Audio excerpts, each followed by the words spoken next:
So I've got a bit of a public service announcement for all of you EV owners out there.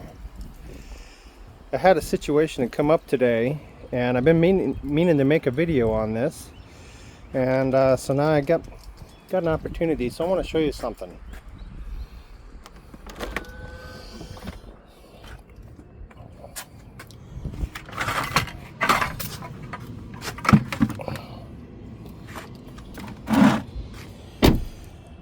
So I'm cruising down the interstate, and I get off the freeway down here in Dallas, and I find this bucket in the middle of the off-ramp where traffic is going about 75 to 100 miles an hour, and there's this chunk of metal in the bucket.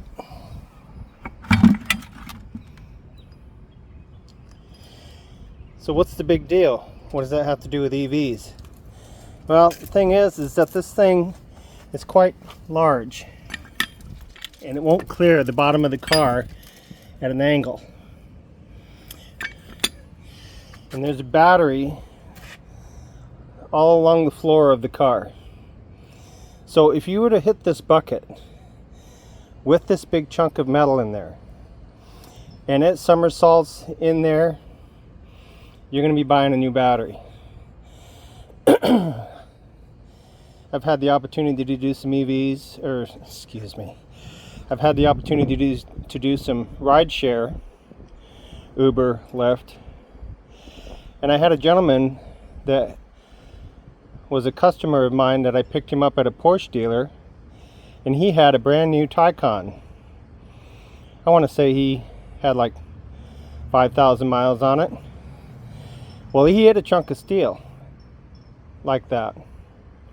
It didn't clear the bottom of his car. You know, those Taycans, they sit pretty low to the ground, and punctured the battery, disabling the vehicle, and essentially costing him $60,000 for a new battery. The dealer told him that they would need to get the battery from Germany and bring it over to the US and put it in the car.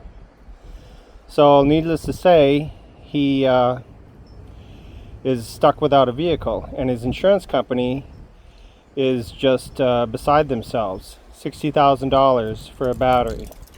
So while these cars are a lot of fun, if you run over a bucket or you don't see something and it's got a chunk of metal in there and it takes out your battery, better hope your insurance covers the cost. You might want to make sure that that they will cover for damages like that, especially on an older rig that would total out a car. Just want to be aware of that. And this thing was hidden inside this bucket. I didn't see what was in it until I got right on top of it. I turned around and came back, and I waited for the traffic to clear, and I went out in the middle of the street and grabbed this bucket, and that was in it. So this absolutely would have destroyed a battery.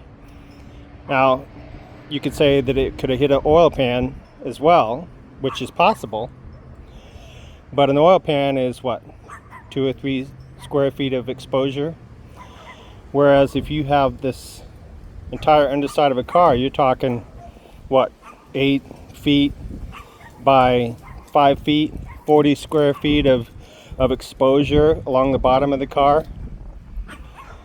So just be careful. Don't run over any big rocks.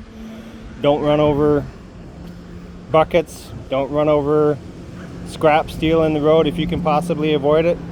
You really got to pay attention. Don't run over broken concrete.